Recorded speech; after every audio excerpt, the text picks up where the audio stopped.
The sun burned high over Arlington, its heat shimmering against the white marble of the tomb of the unknown soldier, where silence reigned like a sacred law, and every shuffle of feet in the gathered crowd seemed loud enough to echo.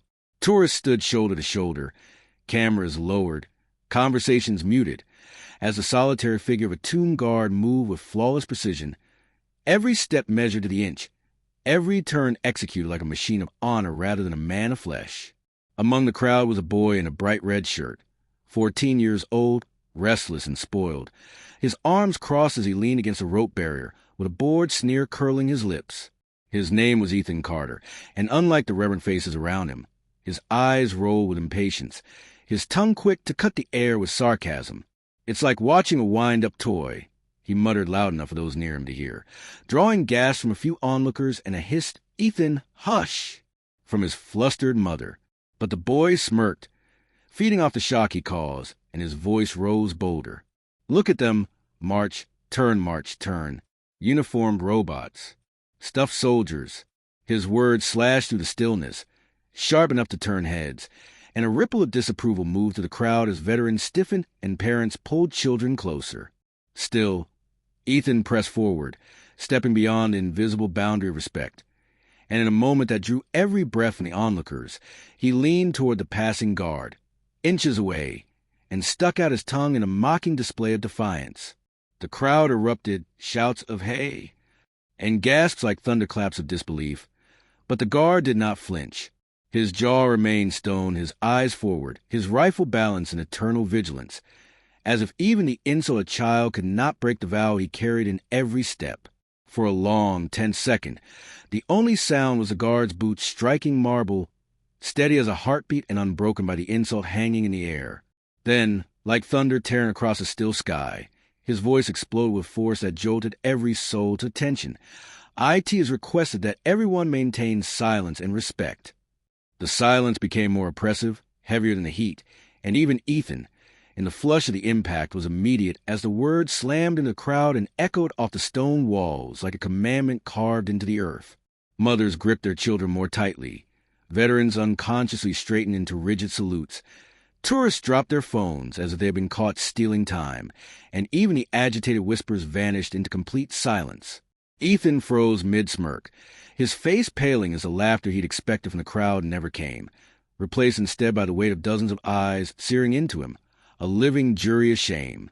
His tongue, once brandished like a weapon, slipped back into his mouth, and he tried to swallow the lump forming in his throat, but pride, foolish, stubborn pride, kept his chin tilted defiantly. "What's the big deal?" he muttered under his breath, quieter now, yet loud enough to reveal he still hadn't understood. His mother's face flushed crimson, her hand clamping his arm, her voice a hissed plea. "Enough, Ethan! Stop this now!" But her grip only earned her a sharp shrug. The voices of veterans who had buried friends beneath white crosses and saw not a boy, but rather an insult to every name that had not been spoken beneath that sacred marble erupted again in mumbles around them. Anger was still simmering in their voices. The guard, however, did not glare, did not falter. His eyes remained fixed in discipline, his posture as unyielding as the stone he protected, and in that unwavering stance was a lesson sharper than any rebuke. Ethan wanted to laugh it off to show that he wasn't upset, but when he realized that this soldier hadn't moved for him, broken for him, or given him the satisfaction of being seen, something inside him changed. He couldn't remember what it was. The shout hadn't been aimed at Ethan alone. It had been directed at the world, a voice carrying the weight of silence that belonged to the fallen. And as the crowd stood frozen in that heavy stillness, the boy began to feel, for the first time, the faint sting of being smaller than the moment, of standing in a place where his arrogance could not protect him. The guard's boots struck the stone with that same measured cadence, but then, with a precision that seemed to slice the air itself, he halted mid-stride and pivoted, his rifle snapping against his shoulder, his frame towering like a living monument, and for the first time since the ceremony began, he turned not toward the tomb but toward the crowd.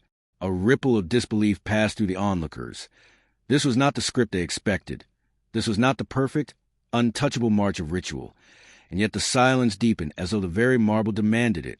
Ethan, caught in the center of every gaze, felt his bravado falter as the guard's eyes, hidden behind dark lenses yet burning with something older than anger, fixed in his direction.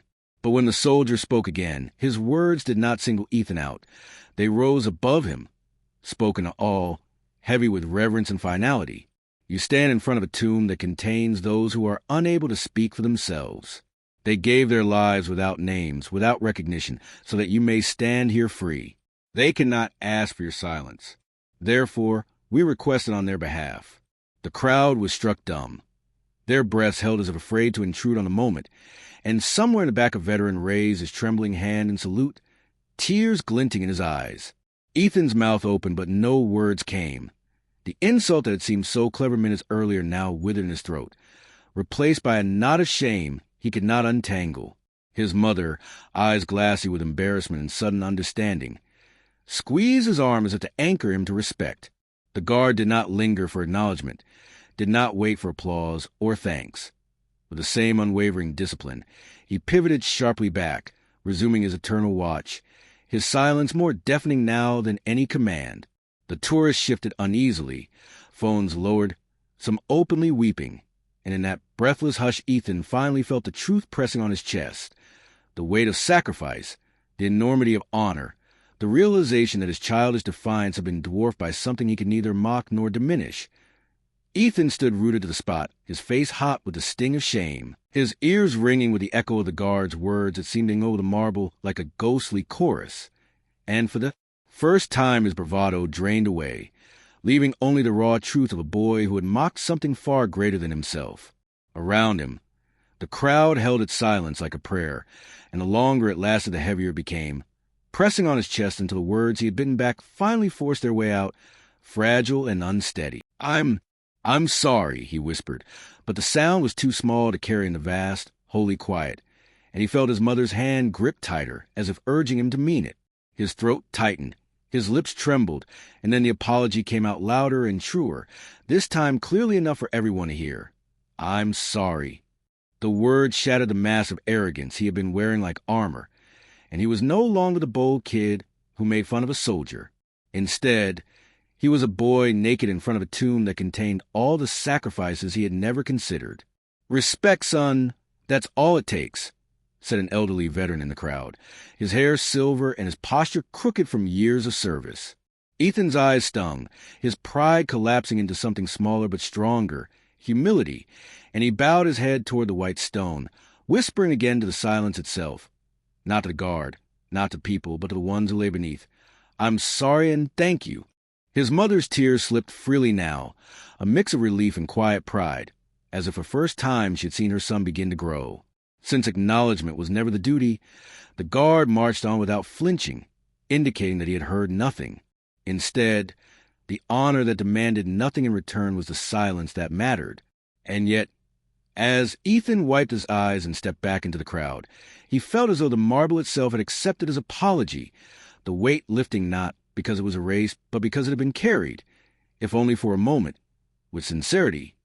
The ceremony resumed as if nothing had happened, the guard's boots striking marble in that flawless cadence, rifle flashing in the sunlight, shoulders squared against eternity. Yet for Ethan the world had shifted, the rhythm no longer background but a drumbeat that echoed in his chest.